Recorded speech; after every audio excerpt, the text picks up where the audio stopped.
So much easier. So much easier. Just let them get in for a second, and then I'll hit that ad and put it up. Go on my Oliver ad. Oh, is that what you're playing right now? Now I'm about to. I'm about to hit it right now. Where's old Oliver at? Yeah. Well, did you see the robber ad I did a long time ago with him? Where it was like the robber? Okay. I'll send it to you. What is it? Him selling it. I do all insurance commercials with him. So he dressed up as a robber. Oh, did he? Yeah. All right. Let's go into here. We offer home, auto, commercial, builders, whips, and life insurance. Oliver's good. Oliver Shots Insurance.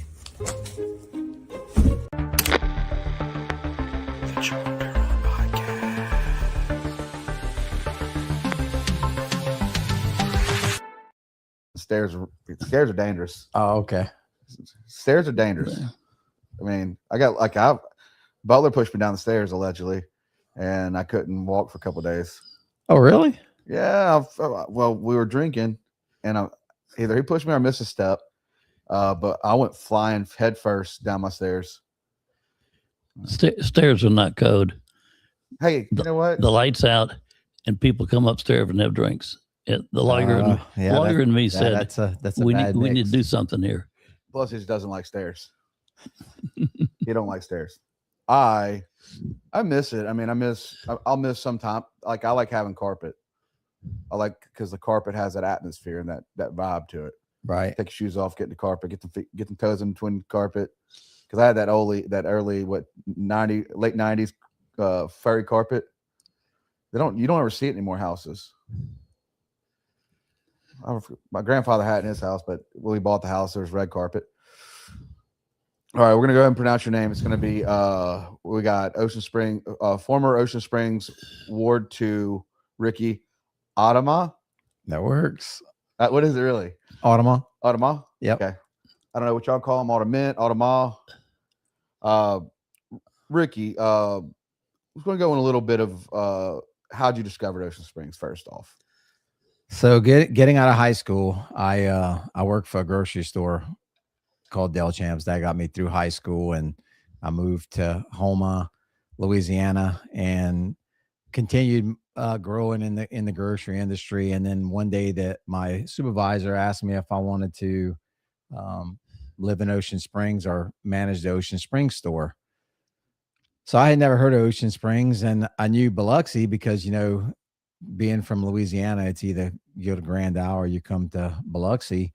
And so a friend of mine and I took Highway 90 all the way to Ocean Springs. We came and visit, and I was like, yeah, I want to try this out. So we came to Ocean Springs, and when we came to Ocean Springs, there was, I think, one casino maybe starting to get started. Maybe it was the one with the dragon or Lady Luck. Yeah, Lady Luck. Yeah. And well, they were doing the Sunset Cruise too, I think, before that.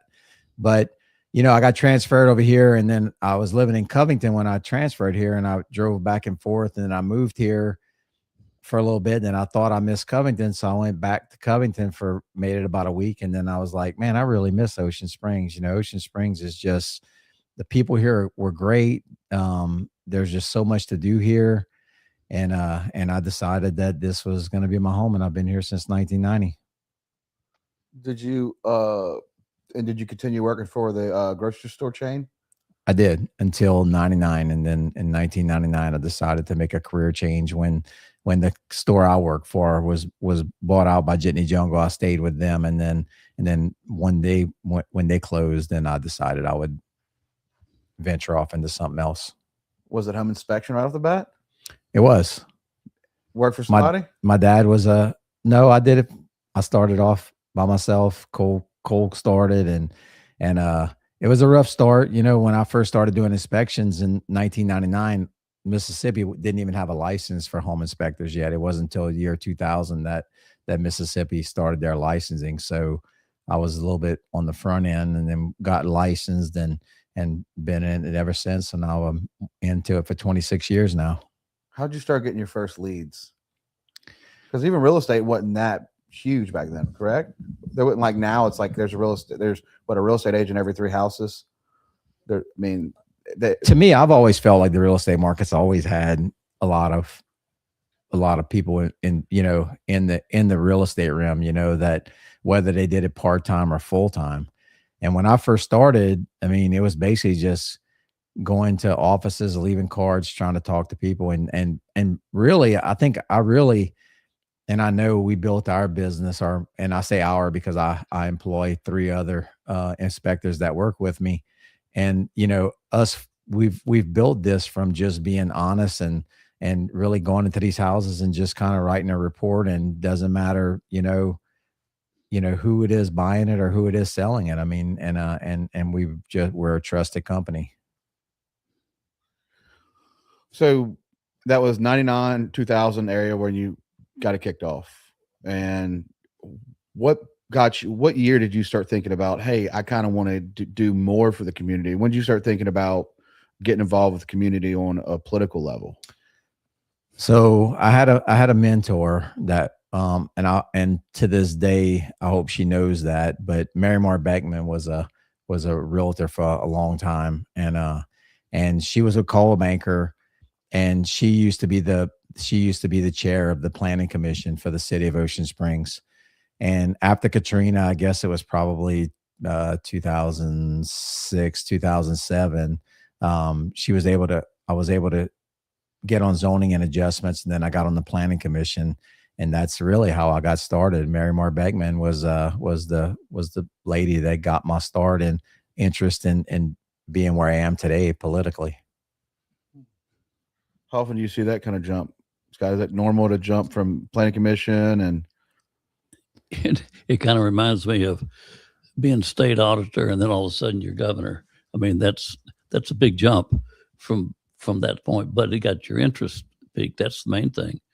Right. Well, for 10 years, almost 10 years, I was involved in zoning and adjustments or planning. And when Ward 2 came available, when the seat opened up, when Matt McDonald took over the Coliseum, that's when I decided that, I was on the planning commission long enough to know, and on zoning adjustments, to really understand our ordinances and our city. And I just felt like it was going to be, it was a good move for me, and I felt it would be good for the people of Ocean Springs as well. What year was this? That when I ran for office in 17. Okay. So you get in, that was your first term. Can you go into what it felt like when you had, because like one thing I always say, and guys, me and Rickey go back a little bit, met him at the DMV, became friends, and I always just enjoyed when you took over Ward 2, the late nights that you would like walk the streets, the involvement you'd have with the community. You'd stop it. You wouldn't be drinking and going out. You'd be wearing your city shirt, your blue jean shorts, and your leather boots. It's like kind of your signature move. Yeah. And you just walk around and you would talk to everybody, and people would call you, and you would, you'd always hear them out. That's something I really enjoy. Like, I really do miss about seeing you. And I know you do get out still. You've been hitting ribbon cut and stuff like that. But like, what made you say, you know what, I'm going to start going out on the weekends and at nighttime? And I was watching you pick stuff off the ground. I mean, you were like, for a long time, you were out in down your community at night, in the mornings. Like, right. What made you say, because you see people in positions, in a ward position, you see some people, put their full heart into it, and you see people that don't really get out in the community. What when you were thinking about that and being married and stuff, like, what was Lisa like? Rickey, are you really getting out this late? Well, I really have to thank Lisa, my wife, because there was a lot of nights that, I left home to go downtown, whether I did it on my own because I wanted to walk around and kind of observe what was going on, or if I had to go down there because of a complaint or whatever the situation was. I enjoyed doing that, and Lisa was right there to support me when I was doing it. Scott, you didn't know Rickey came to Oliver's baby shower, so that's when I met Rickey. We were about to have Oliver, and I was always fascinated because Rickey was just grinding, and that's like I get now. People are like, oh, "Where's Rickey at?" It's because like if you didn't see Rickey out, with that shirt on, it was like kind of it's kind of weird not seeing you around. Yeah. Like, Well, you know, I knew when I ran for alderman for Ward 2 that Ward 2 had a lot to take care of. It wasn't just about a downtown. And we had, you know, the Ward 2 has all the historical districts. They have a lot of the bigger parks, the beaches, the boat launch, which we don't take care of the boat launch. It was the county, but it was still in Ward 2.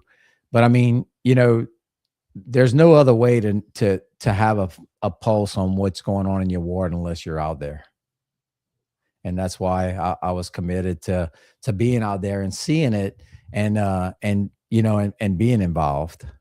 what how can you kind of give us like a map of where Ward 2 is, the streets So or territory? well after the annexation, Ward 2 goes from the bridge all the way to Bechtel. It goes down Bechtel, cuts back on Government Street, then goes down Pine, and it makes its way down to Holcomb to East Beach, and then it comes back towards Shearwater, and you got all Front Beach. It's a you know, and then you have on the north side of 90, you have basically from Camellia Point to the bridge. When you look at Ocean Springs while you're there to the new administration, this is something people have been talking about. This is a hot topic. Like, why I want to have you on. What is your thoughts on this new change lately? Like, you know, just talk about a few topics that's been going on that you've seen. There's a lot of people that I know that I've talked to that have seen some heavy changes. Let's go with, you know, I would say a big part of it was a lot of smear campaigns were running this last term, you know, this last election through social media. Right. And I'm just one of the type of people where, you know, you support the person you want, but not really have a smear campaign.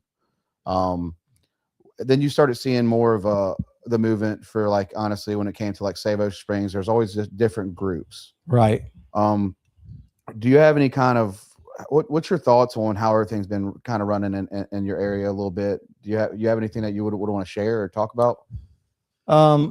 I kind of feel like the direction the city is going in is what I thought it would be. The Save Ocean Springs group, they set forth, I think, more of a mission that they felt like they were going to replace the whole board, and they were just going to make a statement that way that Ocean Springs was not being ran the way that they wanted it to be ran, not looking at it from how successful Ocean Springs was. It's just that it wasn't ran the way they wanted it to. The people that were the administrators of Save Ocean Springs, if it wasn't their way, then they just wouldn't have it, and they set out to do that.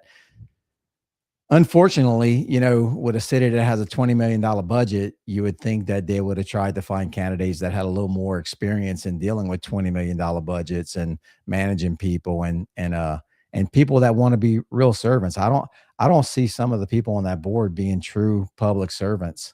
You know, I get calls from people because they're saying they can't get calls back from their alderman, and, you know, and it's like, you know, that's, you know, when it comes to voting, people just really need to look at, everybody knows everybody's character. And so you got to have people in office that are willing to answer the phone and want to help people. And I don't think that the Save Ocean Springs people found that group. Is that group still around? Well, the ringleader, she sold everything she's got and she's pretty much moved on. I think her big thing is she wanted to be the city attorney, and it didn't work out for her. So she just closed shop and left. I don't hear much about Save Ocean Springs anymore. I don't see as many signs anymore around, and I don't see this new board bringing the city in any different direction than what we took it, which we took it from a lot from 2017 to 2020, 25. What was some of the I would say upgrades that you were a part of during your time in office? Well, the thing I'm most proud about when I got into office is that And a lot of people didn't know this, but in 2017, when I got in office, Ocean Springs wasn't really doing good budget wise. Like, it's one of those things, you run for office, they don't share the budget with you before you get in office. And then you get in office, you look at the budget, you see the budget, you see what the income is, you see how much money you have in cash ending balance and what you got in the bank. And we weren't doing very good. Like we had under 200,000. I think we had 100 and I forgot what it was we had in the bank, but we had our biggest accomplishment was not just improving parks and doing the golf court ordinances and doing the things that everybody really likes. It was about making it better for public safety. I mean, when I got in office, our police cars didn't have radars in all their cars. They didn't have the body cameras. They had outdated vests. And so through time, we over those 8 years I was in office, our first 4, we were able to change all that. And then when we left office with millions in the bank, not just a small amount. And that's to me, that's what it's all about, being on a board like that, is understanding a budget and operating the city with a balance. Well, did the revenue streams increase during that time period? They did. Yeah. I mean, if you left with millions, that came from what? Well, Just sales tax. Yeah. Well, we, through sales tax, through property tax, just, I mean, we did a better job with what we were spending money on. I feel like we had real controls on our budget. Was that so that was, I mean, how do you even operate with only 200 grand in the bank? Hope nothing happens. I mean, it's a big city. 200 grand to start with. You're like, huh? That how long did it take y'all to really start increasing that account? It took some time, and then, we really, I was able to be on the finance committee for the last for the last term, and being involved in the budget and just controlling what's spent. I mean, and look, every department manager in the city did a good job. Like when it came to budget time, they came to the table. Whether they didn't get everything they wanted, they were all in. They made it work. And collectively, we didn't put that money in the bank just by a board of aldermen sitting up there controlling the budget. I mean, there's all the people that really made it happen were the people out in in City Hall, all the department heads. Mm-hmm.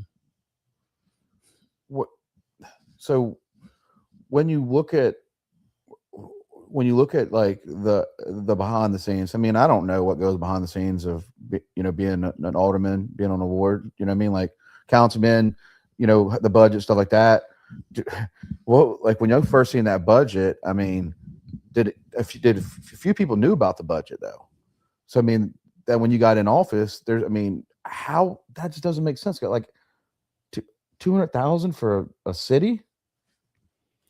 That's just wild. It wasn't. We didn't have a whole lot of money in the bank, and so we had a lot of dated cars in the police department. We had a lot of aged equipment, and we were able to turn that around. Now, of course, they've had increases in price on housing and things like that increase property tax and things like that. But and our downtown has really flourished and does a good job. I mean, I got to really thank our downtown people, and I'm not talking about just restaurants and bars. Everybody wants to complain. I shouldn't say everybody wants to complain. There's people out there that want to refer to all of our establishments downtown as bars, and that's not a true statement. A lot of those places are while they sell alcohol, do sell food, and they're very successful at it. But it's not just about the bars and restaurants. It's about the people that own the boutiques, the vitamin store lady, the people that the pet store, our famous Tater Nut Donut shop. I mean, all those people down there in that downtown are what makes that downtown thrive. And believe it or not, and I know people want to say that that some people don't agree with a balance, that a balance between business and people, but there's got to be a balance, because those people that are working their butts off in that downtown, and not just the downtown, all down Highway 90 that have businesses, are subsidizing people's way of life by through their property tax. Because if the city's not getting it through sales tax, then they're going to get it from property tax. City's going to operate just like your household, just like your budget. Your house note doesn't go away, your car note doesn't go away, your insurance note doesn't go away. So if you're not making it, then guess what? You got to figure out how to make it work. And it's the same thing with the city. The city doesn't print money. It appears that we've been real successful on the retail side with the sales tax, and that has the effect of holding down the property taxes. And so, I mean, you're talking about the people that want to change, and they didn't want the tourism type atmosphere we have, but that's what keeps your property taxes down. Look, I was very fortunate for the 8 years that I was in office, that I every chance I had to go out of town roundtable with other officials from other cities, to sit down with them and just listen to the challenges that they've had in their own towns, and listen. There's not a time that I went to a convention or I went to Jackson where somebody didn't say, man, I wish we just had a half or a quarter of what Ocean Springs has. Ocean Springs is a great place to be. I think that a lot of people found that. No, I didn't go out there and publicize that Ocean Springs was a place to move to. I think everybody that lives here is very nice and very polite and very welcoming, that I think everybody contributed to why everybody wants to be in Ocean Springs. You look at it with the District Coffee Company. If you look at their sales, it's majority tourism. I mean, Anthony could pull his tickets, and they have a heavy tourism, people coming, and they're coming and they're seeing the museum, they're hanging out, they're eating food, and then maybe I want to live here. Which brings me to this. We went through a phase, and I don't hear it because I'm not downtown. I mean, I still go downtown and I frequent restaurants and bars and clothing stores, whatever. But listening to people just talk about the downtown just being so touristy that it was unsafe. Just because you go downtown and you don't recognize everybody that is in the downtown doesn't make it an unsafe place. You follow me? And that's what was amazing to me. And I go home sometimes and I talk to Lisa about it, because if you went downtown, 4:00 in the afternoon, you're gonna see a lot of people. 5 o'clock, same thing. But once you get there around 6 or 7 o'clock, the people that go to certain places, like Maison de Lou, the office, and things like that. And then you got a different group of people that come in, and it's not a bad group of people, because I didn't recognize them, but they were just eating and enjoying our downtown and seeing what our town had to offer, just like anybody else. I mean, I never really felt like our city was unsafe. And I'm out there all the time. I love it. I mean, I haven't really, have we run into any problems? I haven't ran into many problems. It's a lot of fun. It's a very welcoming community. We'll ride down the street in the golf cart, and all of a sudden, because everybody knows this guy, all of a sudden people hollering at him as we're driving down the road. It's like it's almost like a how's your mama and papa in them, kind of environment. Right. It really is. I think the big thing too is, for me, is being able to, I like meeting people from everywhere. And the other day I was talking to DJ. I'm at Cash Alley, or the garage. I got two more entrees to finish the whole menu. I'm working on it. Like, I go in there because it's wintertime. Of course, for me, it's kind of slow for the businesses.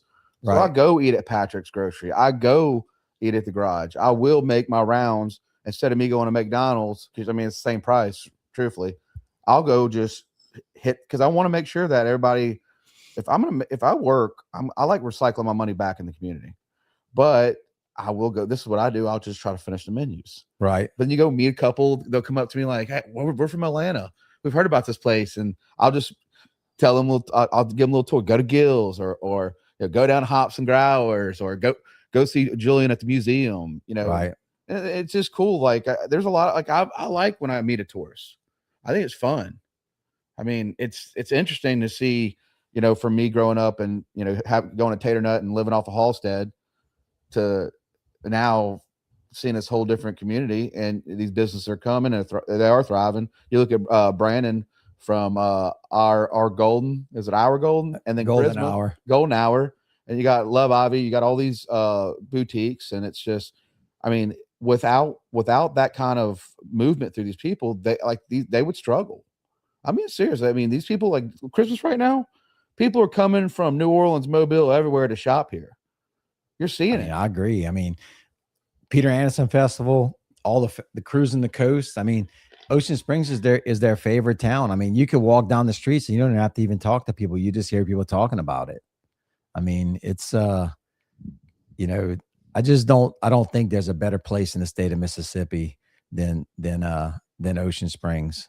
Doesn't matter that Tate Reeves believes in Hancock County, but Jackson County to me is Ocean Springs is the place. We look at, I was talking to Julian, because Oliver's homeschooled, and I was talking to Julian. I was like, we have a homeschool community, and it's like 50 plus kids. So Julian got me in contact with one of his girls. Next term, we're gonna be having homeschool families come and do a project with Walter Anderson, a field trip with the museum. Like, it's just cool to be able to see that person physically, see it. Right. How's the museum going? It's good, man. Well, speaking of kids, I'm going to tell you, you asked me a little while ago what I felt like one of the biggest accomplishments or changes that we did or while I was in office. And aside from anything else, I do want to say that I think that the biggest thing that I'm proud of is that we have a Lighthouse Dyslexic Academy in Ocean Springs, Mississippi. Like when our first dyslexia school moved to Ocean Springs, I was not aware of the school or how it functioned and everything. And when they were leaving and decided they were going to go back to pedal, some ladies that were teachers stepped up to the plate and they started Lighthouse Academy. And I was able to help them get that moving along, and they did all the work. But I'm going to tell you, to me, that's the biggest game changer. I think in 8 years, that's the biggest thing I'm proud of. That's by the Planet Fitness, correct? Behind Keesler. Behind Keesler. Yep. How long have they been here? Well, they were in the Tacony school for a while, and then they went to, and then now they're in the school where they purchased behind Keesler. So it's probably been 3 years, 4 years that this Lighthouse, and then before that it was another name. I was thinking, I think the big thing too is you're starting to see. I mean, Ocean Springs deserves to be where it's at, when it comes to it's always been an art community, and that's something that I will tell you, that's another thing too, is you're able to see that through the community. Like, this is probably the only downtown that you literally can just park and walk, and the hospitality's there. And I think that's another thing too. And also, when y'all win awards, let's be honest, people see that in magazines. They see it in blogs. If y'all get a award for the most charming small town city. Look, this again, I'm very proud of the stuff the city got. Like, they got best small town in the nation. They got, best shopping. I mean, there was a lot of things that this city got publicly rewarded for by publicity that the people downtown really worked hard to be able to achieve that. I mean, you got people like at Vestige that's achieved awards right here in our downtown I'm not a foodie, so I don't know what exactly that it was. Was it Beard. James Beard? Yeah, James Beard. Beard finalist. Yeah. So I mean, so we got all these people in Ocean Springs that are so proud of where they live and what they do, that they put their heart and soul in it. And this is what the outcome is when people reach for the sky and hit the stars. How did that secondary art district come alive when, with 701 and Bacchus with Ivan development? How long did it take to get that second location added for under? I'm very curious about under the bridge. Like, well, you can go to. For the entertainment. Yeah. How'd that get pulled off? Well, we were trying to get it to where they were in groups. In other words, you can't be downtown Ocean Springs and then go across the road with alcohol and having 701 next door to Bacchus. The people over there, they should have been able to migrate. And then we had Gills. So, I mean, there was a lot of moving parts to that, and we extended the entertainment district down to the yacht club as well to catch the yacht club on the downtown. But I mean, I think every district we have in the entertainment district is successful. That's what makes, and now you're seeing the golf cart movement. That's been a big popular thing in the last, 4 or 5 years? No, the golf cart has been since 17. 17, really? Yeah, since 18. Well, 18, 17, 18. This is the thing, though.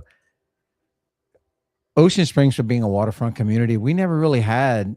We had one spot for a short period of time down at the harbor they had built where boats can pull up, where we had a restaurant down there, and then and that kind of came to an end. But before Bacchus, or what was it before? It was Marina Cantina. Yeah, Marina Cantina. We really didn't offer. That was one piece of I think Ocean Springs that wasn't being utilized, was people being able to take a boat and drive up to a place and be able to bring their family and eat at a restaurant, and we have that. That gap was filled. It's changed a lot.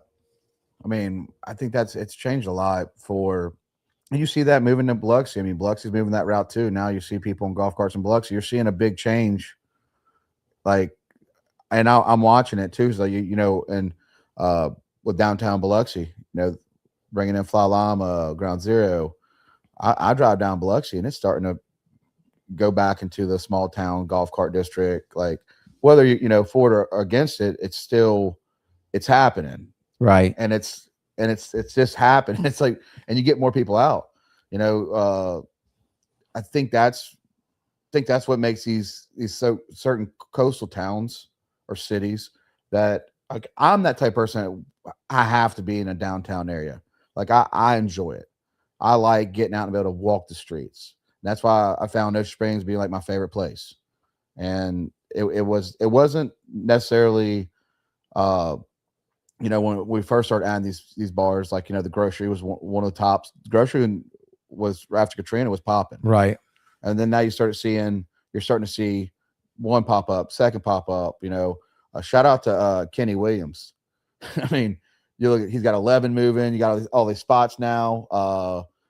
Sean Desport just opened the Crown, and that's even moving a little further that way now. Right. But it's just nice to be able to park the cart, walk downtown, hit all these local businesses. Me and Scott always do like an appetizer and a drink. Right. And we'll go and. Well, for living in Ocean Springs, there's so much variety. If you want to live on the beach, you can live on the beach. If you want to live on the water, you can live on the water. If you want to live in the golf cart district, live in the golf cart district. If you just want to live in a quaint place away from all that, there's that option too. There's just so many different things that we have here in Ocean Springs. Yeah. Plus the parking now for the golf carts. So yeah, it's great because you have more places that I know there's other reasons why they were done that way, but it's great for the golf carts. Yeah, I think so. And it's good for the delivery trucks. People have to realize that there's these businesses have to have 18-wheelers. They have to have trucks come in. So in the mornings, they'll take over all the. I'll watch them. They'll take over the golf cart. I've been asked to move up several times to because Right. they're taking over the whole lane. Right. So I'll move, but like I see where now you can get in a little better, especially in the morning times.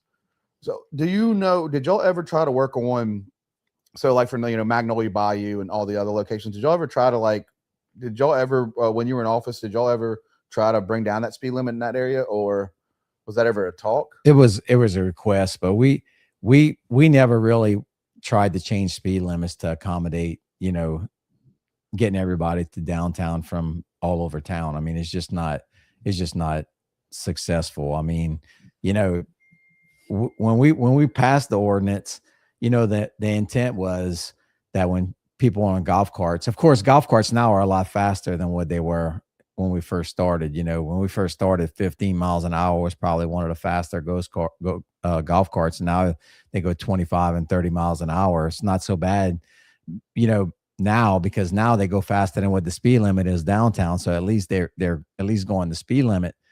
But the people that are not they don't pull over to let traffic pass when they get a lot of traffic behind them and stuff like that. So you can imagine that if they tried to accommodate the whole city to make a path for them to get to the downtown, it just wouldn't work. It seems like it's just becoming such a, it's just funny to me because like living off of Halstead, like literally there's no traffic to seeing it ramp up. Like I never thought Halstead, like, because I literally live right across from the tennis courts. Right. I never thought in a million years that the house that my dad bought, I think Dad paid like $60,000 for the house. I never thought, like in 1970s, was it a 3-1 house? Right. They're fetching 300,000-400,000. But that's not just the city of Ocean Springs that's seeing price increases like that. That's all across the board. It doesn't matter where you go in our nation or even in throughout the state of Mississippi. Housing prices have just gone up. Yeah, I mean I can see that, but I just see some. No, but I mean, don't get me wrong. I mean, the downtown definitely has scored bigger when it comes to that kind of thing. School system, right? You'll have a really strong school system. I mean, people want to have their kids in Ocean Springs.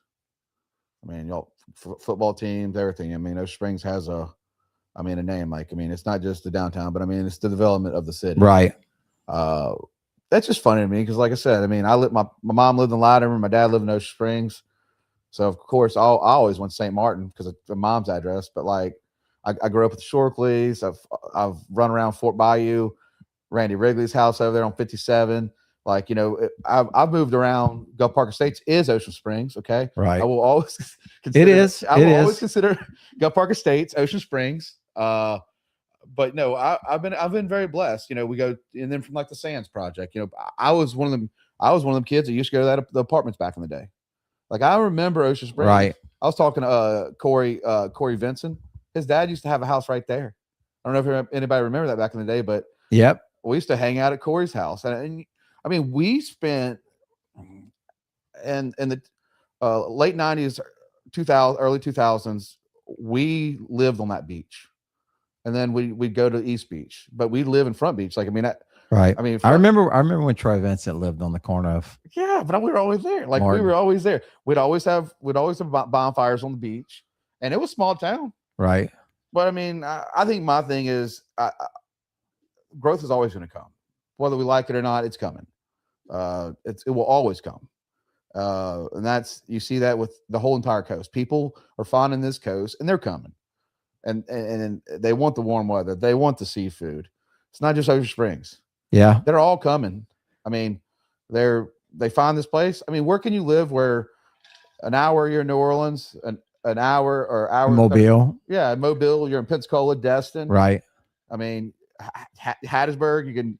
I mean, and now with the airport, with Austin trips. I mean, the only thing we really need to do is we got to figure out this whole liquor thing for the state of Mississippi. Like, we really got to get some different grocery stores. I mean, Rouse's does a good job, by no doubt. I love all these, but man, if we can just get a Trader Joe's or a Whole Foods, I mean, I think that would make my wife happy.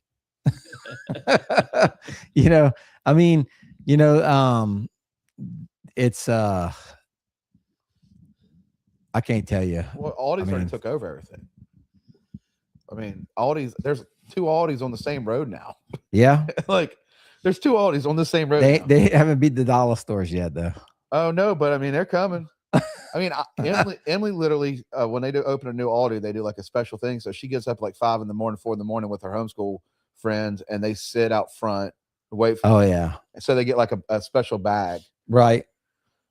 I mean, there's a few things that I do. I mean, I don't think we'll ever lose that small town touch. I just know that, as like I said, I wish some of my friends that were renting in the downtown area would talk more about how much they actually pay for rent.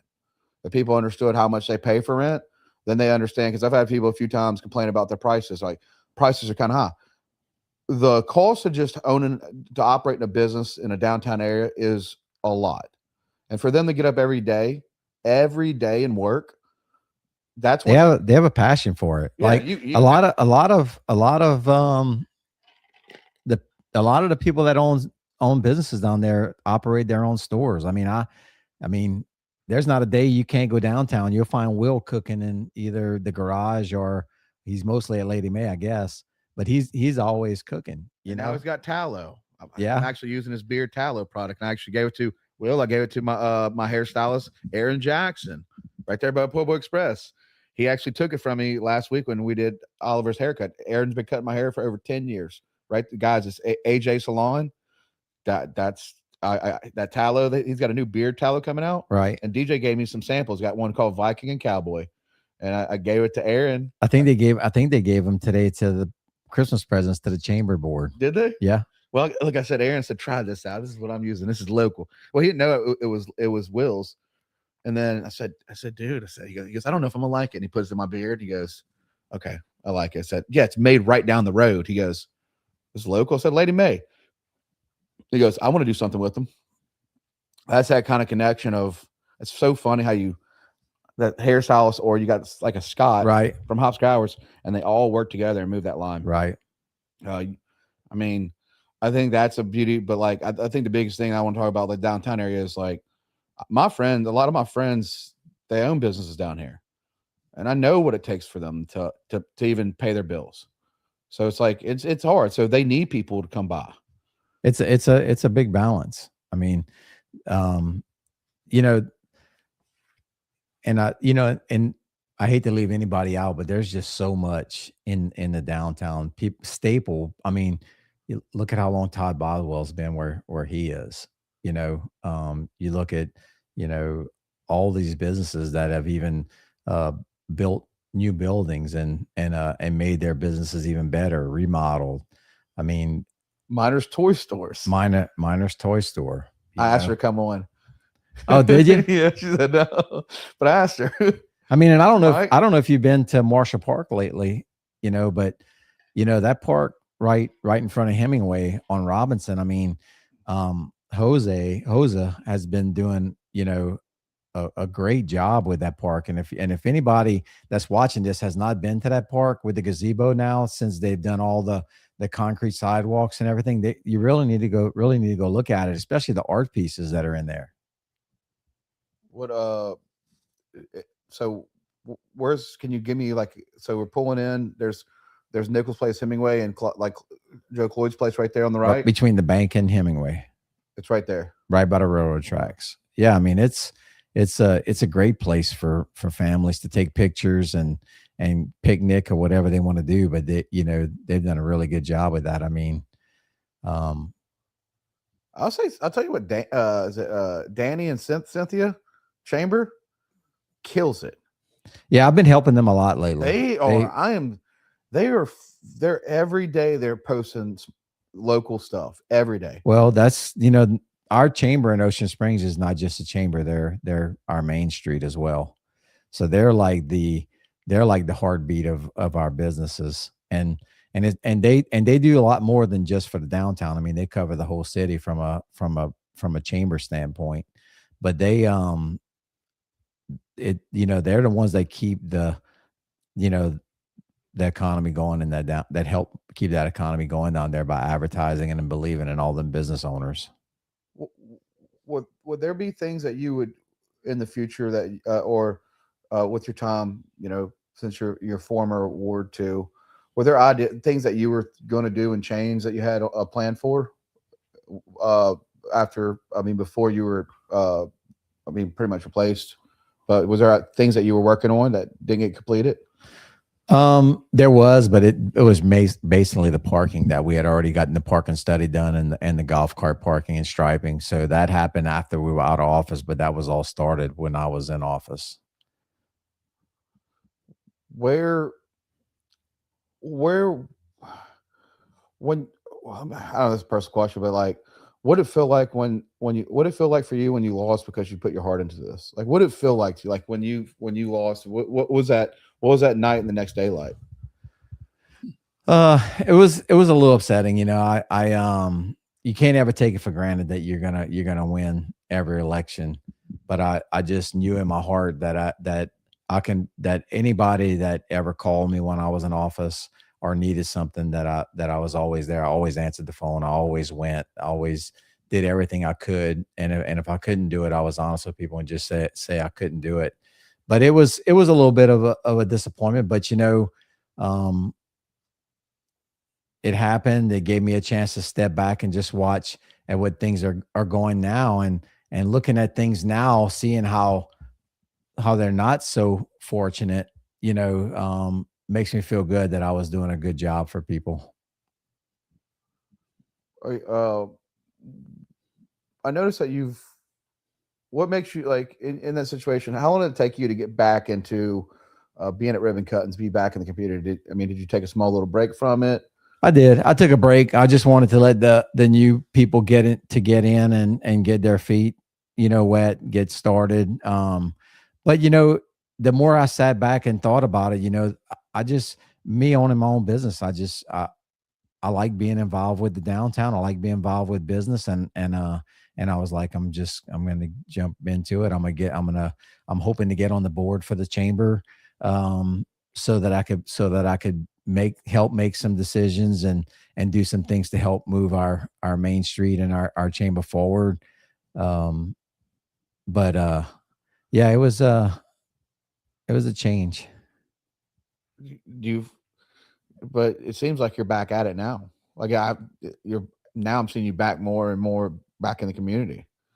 I think when you love your community, I mean, I think you're just going to do whatever, you know, your heart desires. And my heart, you know, besides the time my most important time is spent with my wife and my kids. But outside of that, I mean, I totally enjoy being downtown, and I enjoy seeing the people that live here, and I enjoy talking to people that are not from here.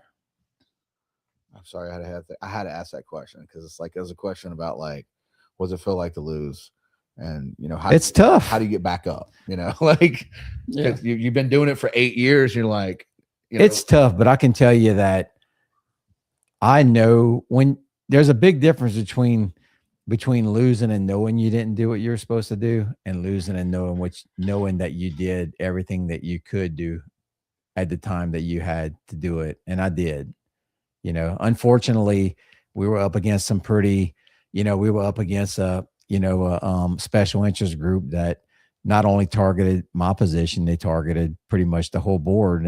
And luckily they weren't successful in conquering the whole board, but that was their mission, you know? And so I felt disappointed and bad, but then I felt good at the end because I knew I did all the right things. When did you start catching on that this group? What year did the group start appearing?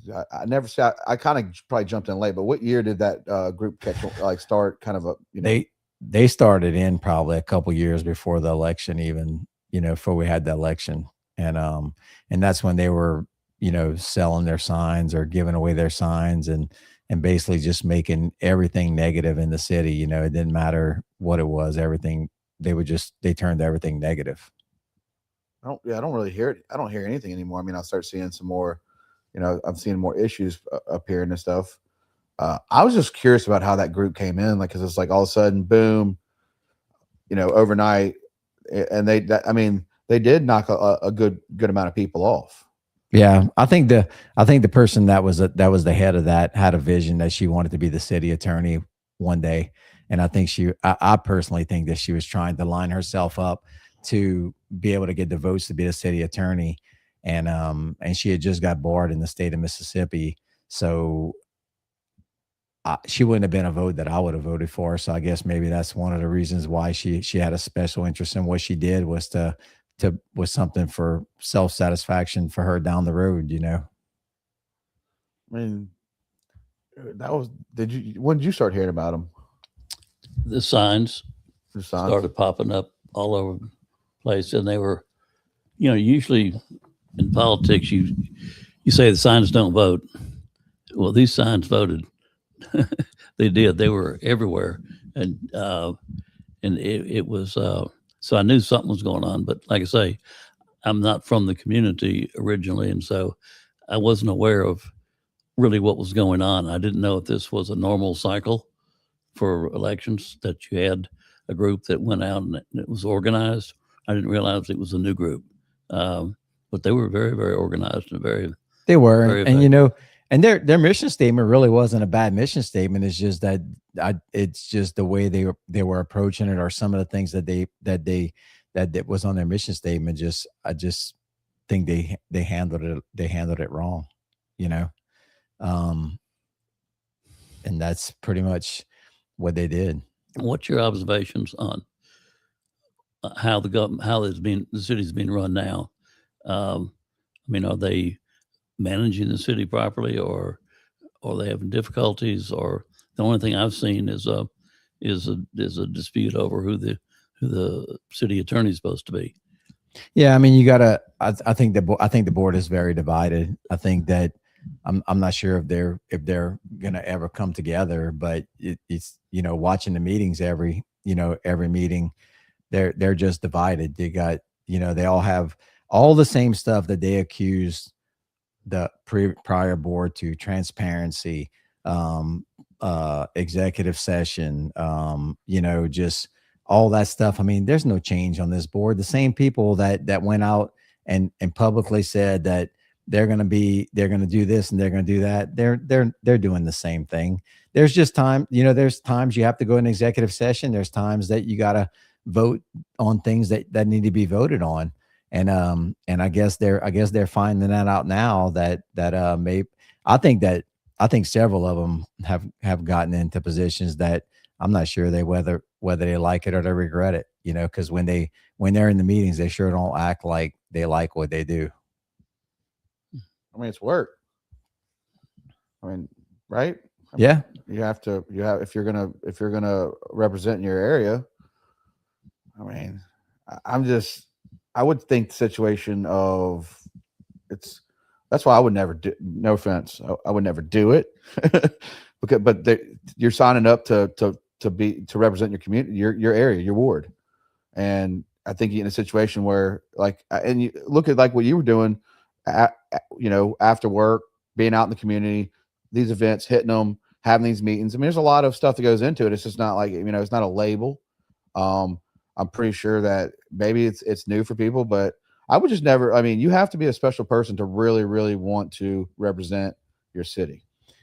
Yeah, I mean, you got to be a people person, and you got to be somebody that's willing to serve. It's not about a status quo position where I'm in charge, or it's a power status. I mean, if you're doing it for those reasons, it's not the right reasons. I mean, the reasons to do it is because you're here to help the people and to move this city forward with the balance it needs to achieve the things and to be able to pay for the things that the city needs.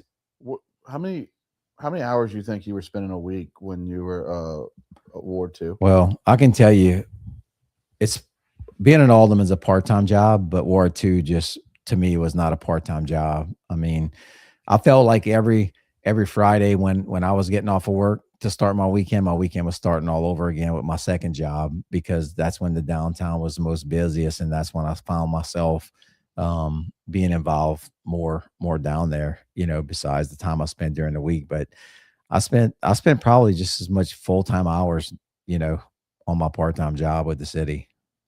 I think that when you get in the smaller the government, the more difficult it is to serve, because you know everybody on a very smaller level, so you get the calls, garbage, the dogs, everything that's out there. It comes straight The cats. straight to you. Yeah, the cats. Yeah, the roosters in this particular community, but it's it's a, like you say, it's a full-time job. You can't walk down the street, can't go eat in a restaurant without being known by everybody in the community. Right. And they come talk to you. But I think of getting back to your question, if they don't start focusing on what's the best for the whole community, they're never gonna come together as a board, because they're never gonna see the big picture of the balance and all the pieces it takes to make this city operate. Does it, when you first got in, were y'all divided? I never I mean, there were times when I felt like we were a little bit divided, but we never stayed divided. I think we always found our way through to the agree to disagree type mentality on what we did. I don't see that with this board. Have you been able to sit in any of their meetings or no? No, I plan to start going to some of them just to kind of see some of the city employees and people that I worked with alongside for the last 8 years. But I watch every one of them to just kind of see which way we're going. And it's you don't have to ask me. You can ask anybody what their opinion is of the meetings, and I think you'll get the same consensus that they can feel that the board is fractured and divided, and they have a hard time getting along. Maybe they should all go walk downtown together. Well, we're all just people, right? I mean, we're all just people. Like, I mean, you're taking on you're taking on responsibility of others. And look, they have people on that board that are really trying to make a conscious effort to move it forward, despite the conflict that they're having with the ones that have dug their heels in the ground that don't want anything or whatever in our city. So I don't want to make this sound like everybody on that board is not trying to move the city forward. They are, but it's like a boat trying to move an anchor too, if you know what I mean. They got to come together, or at least agree to disagree. Correct. Hey, look, when I was in office, I never won every vote I voted for.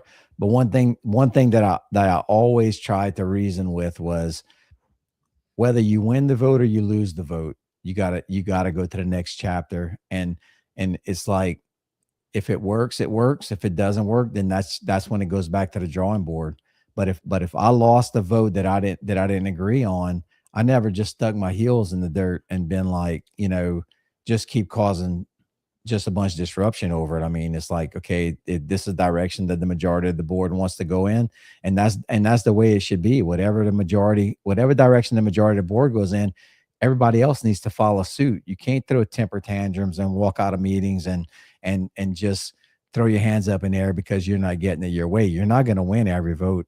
That's why they have boards. You can't make it personal, because it's not. You have a bigger picture there. Today, there's going to be 4 of you vote this way. Next day, you voted against. Now those people are going to be voting with you on another issue later. And so you just can't burn the bridges. Right. You're 100% correct. Well, I mean, I would say with having some fresh people in there, like, I mean, there's really no book on this, right? When you get in office, I mean, do you have maybe a mentor from an older cat or something like that? But like you said, throwing a temper tantrum, or you said, like, got to keep your emotions out of it. How many times did you ever get upset when you were going to vote? Did you ever, when you first started, did you ever get kind of like, did you ever leave pissed off, or you just kept to yourself and walked out?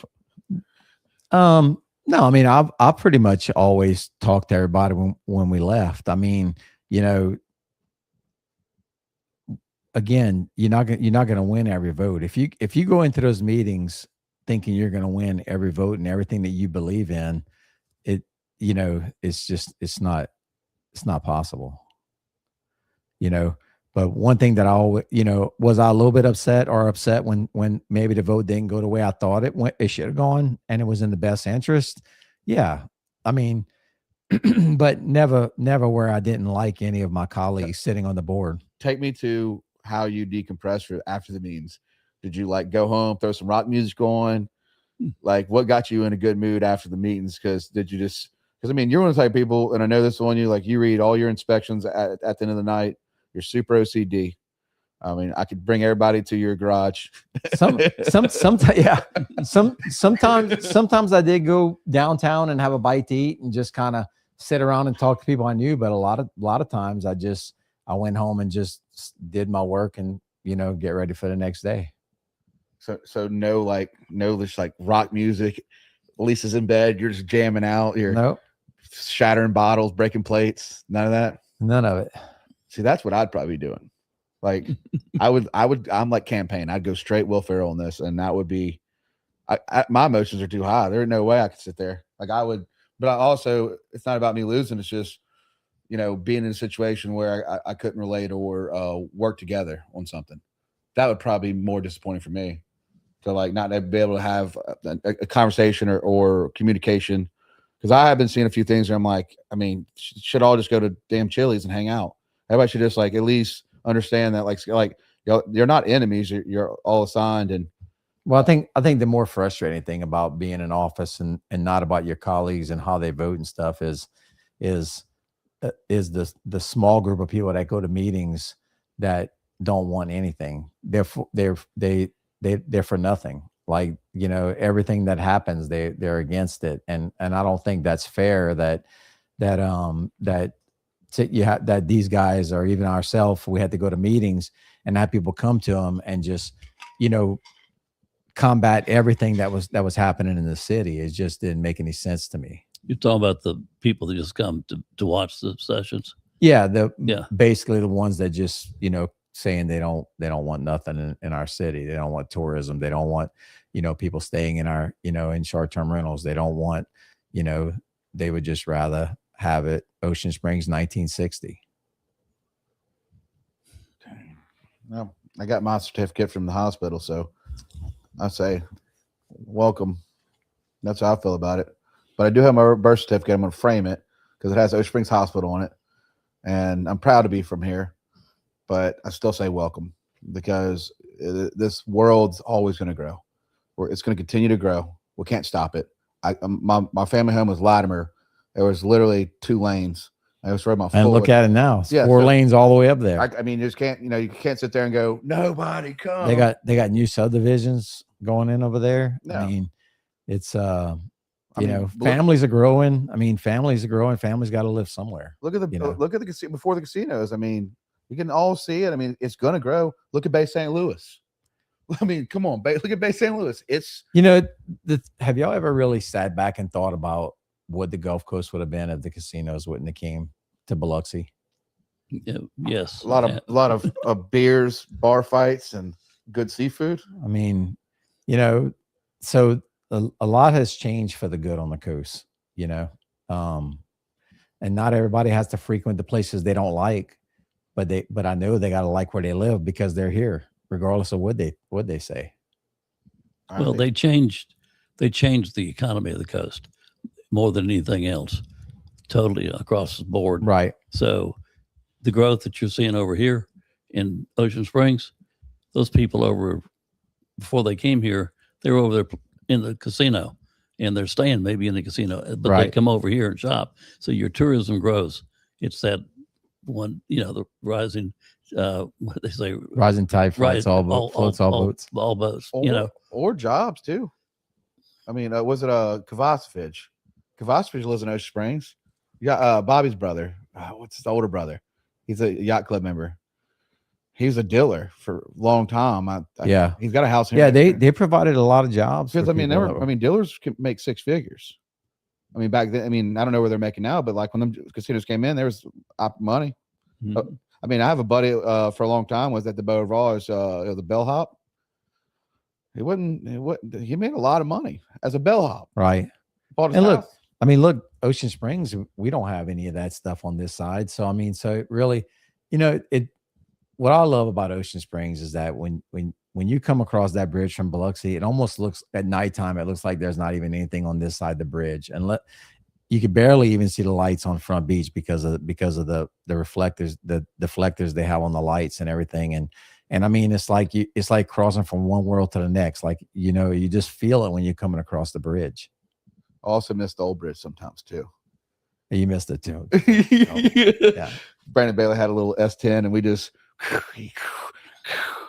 mean, I don't know, man. That's like, you look at the development of where we're going, and I love this place. I'm never leaving. Like I'll travel, but I love the coast all the way across. I hope the best for Biloxi. I hope the best for Gulfport.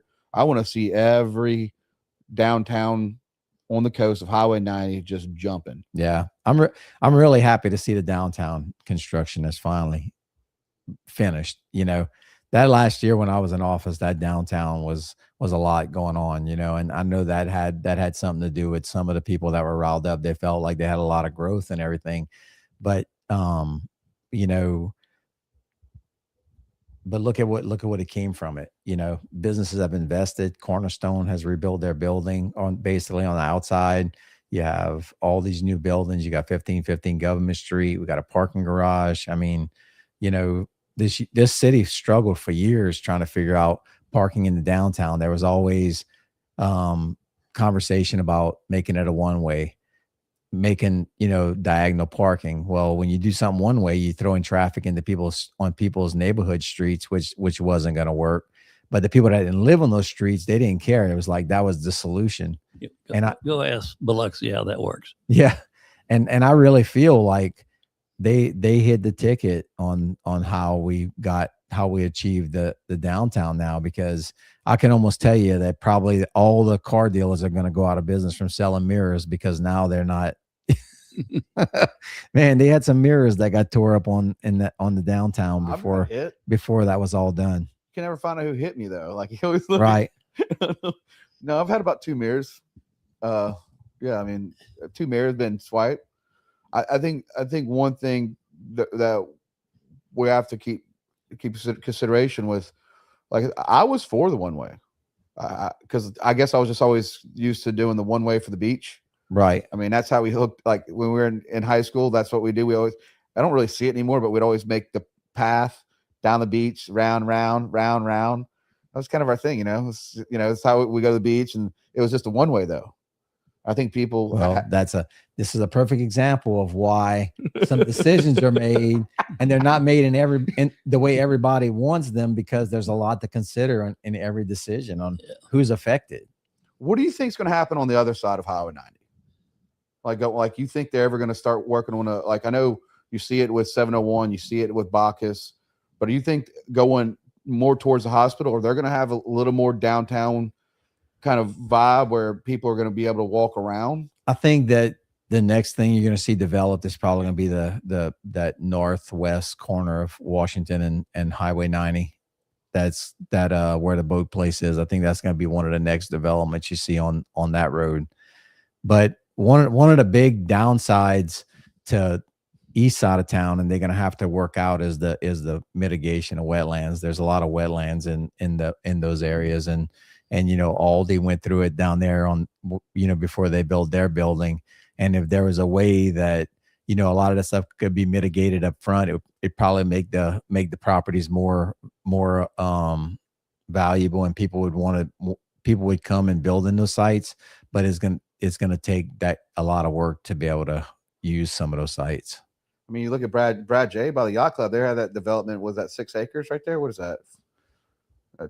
That corner lot, right? You think they're gonna start having more businesses going that way on the beach? I'm just these curious questions. For the amount of money they're selling that property for, I don't know what the faith of that property is, moving forward. I mean, I walked it with them. It's a nice piece of property, beautiful trees. I just don't know. Like I'm saying, I'm trying to figure out well, from a standpoint of ownership, when you buy a piece of property, I mean, that's just a third of the battle. You gotta, and you gotta build what will, bring your money back to you. And I think that for that price of that piece of property, unless it was bought by the city and nothing was done to it, and somebody buys it, it's going to be a bigger picture there. I mean, I just don't see how they're going to be able to make the numbers work. What are they offering, asking for it? They were, I think it's 6 or 7 million. Yeah. And I wonder how wide is it? I'm trying to think. I mean, it'd have to be like a big corporate company coming in or something. Well, it's not just about I guess it could be about a big corporate company, but it's also about, what the income looks like to recoup the expense of building and buying property and things like that. If you're in a residential neighborhood and the developer goes bankrupt, lots are selling for 100. He goes bankrupt. Now lots are selling for 50. What that means is your 3,000 square foot house is not going to be sitting next to a 1,500 square foot house because it changes the whole scope. Right. Yeah. Well, I got to walk that property. It's a beautiful piece of property. It's kind of like, if you take people down on a golf cart, you take them down Lover's Lane, it's a whole different world. But I think once I don't know where the city is on the 4-lane, improvement with MDOT, but once that gets done, then that's gonna be adding that other lane is gonna be a big changer for the trying to move traffic, where they can get the lights sync better than what they are now, improve traffic signals and things like that, maybe some more crosswalks across Highway 90. But I think that's going to be a big plus to Ocean Get a bridge Springs. like Gulfport that I don't know I've never been on it, but there's a bridge in Gulfport that goes across from the aquarium to Jones Park. Yeah. Well, and Biloxi's got a couple of them. I know. Do you think Ocean Springs will ever get a bridge? I don't think they have the real estate for it to be able to bring it across and have, be able to land it and, and all that. It'd be nice if they had one, because I know that there's a lot of people that would utilize it coming from Gulf Hill side with the bridge and then coming across Highway 90 and, and things like that. Is Gulf Hills y'all's, or is it St. Martin? It's county. St. Martin. Yeah. No, it's county. No, but it's called St. Martin. Yeah, we call it. Yeah, but St. Martin. Okay, I'm just being honest with you. How about Gills is yours? Gills is yours? Gills was, yes. So Gills is your area. Okay, so we still have Gulf Hills. Right. Okay, St. Martin. Okay. Yeah, I mean, what about the boat? You said something about the area where the boat shop is. Is that somebody bought that? Yeah, they recently just closed on it, and I believe they're gonna start a development soon. What type of development do you know of? Anything? I'm not really sure what they're doing yet, but they're moving forward with it. I mean, I'm excited. Like, this is cool to it's gonna all happen. I mean, the only one that's gonna be here forever is Burger King's never leaving. Okay. China Walk, right there by the American Thrift Store, a little buffet. Have you been there yet? Mm-mm. That's never going anywhere. Is it Dee Dee's? I think, we have a lot of businesses that have been in business for a long time and survived. Survived not just from a business standpoint, but survived COVID. And look, when COVID came and all we had to do all that stuff by closing all those places and the way we were able to make it work and everything. I mean, that was a scary time. I mean, that literally could have paused Ocean Springs for years if it would have shut down our businesses, because there's still places that we vacation that still haven't even recovered from that did the 100% lockdown and didn't let them open their restaurants for takeout and didn't let them operate to try and make some sort of income. I mean, there's places that hadn't recovered, and Ocean Springs, we did it. Is that what y'all did to shut it down? No, we didn't. You didn't. Yeah. No, we kept our farmers market open on Saturday. We, That's true. we let people do takeout. The restaurant and bar owners put tables across their doors so nobody can go inside, but they can call an order and they can pick up. hell, I can remember helping patrol the beach when we kept the beaches open, and we had the, what was it, the rule where no more than 6 people in a group.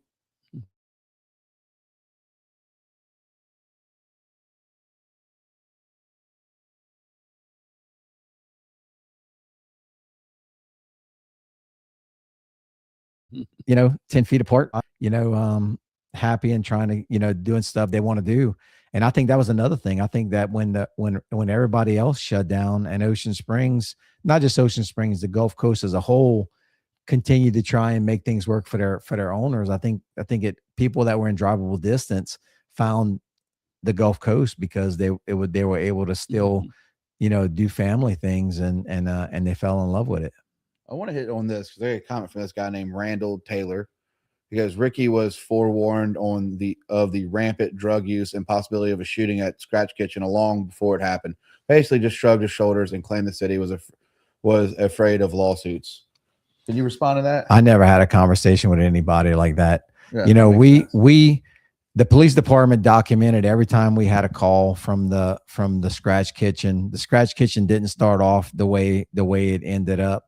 Unfortunately, it did result in a death, and then we were able to shut her down, but it was coming well before that even happened. I mean, we were all any restaurants, bars downtown, they keep a record of all the complaints that are going on, and we've always had a watch on that place. You just can't. What he's probably would have expected is somebody, just a strong arm government, just walk in and log the doors and say you can't operate, and without, you know, we just can't do that. It takes building a case, and it takes you know, dealing with it as it comes. Yeah, I mean that's fair. I didn't want to see nobody lose their life, and I was hoping that it would end way before then, but I've never shrugged my shoulders at anybody. Acting like that, you know, it's trying, you know, it's a kind of an attack. So we're going to Brittany. Brittany says NADVIT. I've met her a few times. She's a real estate agent, I think. I'm gonna misspell it. I wish I could say it, but anyways, Brittany says nothing but love for Rickey. He's a wonderful inspector, in my opinion. Jerry, you know, Jerry swims with the Dolphins. Yeah, diver Jerry. Where's my honey at, Jerry? What's up, Rickey and Jordan? What up, dude? And that was the Randall guy. My brother Michael says, hey. Brad J came in at 8:04, said, Rickey is still an asset to the community. Rickey, what do you see coming for the future of Ocean Springs that investors should start considering getting ahead for now? What areas do you see a future demand increase? I think right now the future demand is in the housing sector of it. You know, I think some of the investors are kind of on pause because they don't know what they expect from what the direction that the board's going on in. But I think a lot of it is housing. Okay, there you go. All right. Bobby says Rickey has always been a great advocate for the city and a sounding board for responsible growth for the city. He will always be a go-to for me for recommendations and a sensible voice. All right, Jerry, what else you say? If you want to make everyone happy, don't be a leader. Sell ice cream. That's the problem with running for a political office. Trying to keep everybody happy. Let's see here. Going into this. Brad's here. Yep, Brad says thanks. And you know, I think the biggest thing that I want you guys to take from this, having Rickey on the show, he will be back on. Feel free to have your comments. This is very important. And this is, you know, for me, I wanted Rickey on because I consider Rickey a friend. I will say that it is different going around Ocean Springs, and you know, Rickey's back out, but having a person like Rickey, that's like what I learned tonight is, I mean, it's a full-time job, and everybody, you know, maybe you think you can do it, but then go out and vote, go campaign, knock doors. I appreciate everything you've done for the city. Look forward to the future with you, and I'm thank you for coming on the show. Well, thanks for having me. I appreciate it. It's been fun. there's a phrase that I've heard before. The measure of a person is the quality of their enemies. Love you guys. Thank you so much. And I never heard that one before. love Ocean Springs. Take care. We offer home, auto, commercial, builders, reps, and life insurance. Oliver's good. All for shots is rich. Sure.